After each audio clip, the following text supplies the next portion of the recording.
সকলকে জানাই শুভ নববর্ষের অনেক শুভেচ্ছা। বড়দের জানাই আমার তরফ থেকে প্রণাম, আর ছোটদের জন্য তো অনেক অনেক ভালোবাসা। তো আজকের এই কেকটা ছিল আমার 1 পাউন্ডের, আর ইনসাইড ফ্লেভার ছিল পাইনঅ্যাপেল।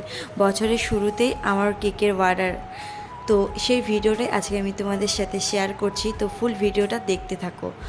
তো ফাইনাল ফিনিশিং করে নেওয়ার পর এখানে আমি কেকের উপরে একটু পিঙ্ক কালার দিয়ে এরকম প্যালেটনার দিয়ে সোয়াল ডিজাইন করে নিয়েছি।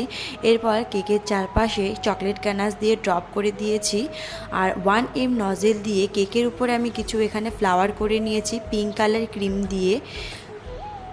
তোমরা যদি আমার চ্যানেলে নতুন হয়ে থাকো তাহলে প্লিজ প্লিজ প্লিজ চ্যানেলটিকে সাবস্ক্রাইব করে ভিডিও শেষে একটা লাইক করে পাশে থেকো। ফ্লাওয়ারের উপরে আমি এখানে কিছু সুগার বলও দিয়ে দিয়েছি, আর উপরে একটা আমি হ্যাপি বার্থডে স্ট্যান্ড বসিয়ে দেবো। তো আজকের ভিডিওটা এটুকুই, দেখা হচ্ছে নেক্সট কোনো ভিডিওতে। ততক্ষণের জন্য সবাই ভালো থেকো, সুস্থ থেকো।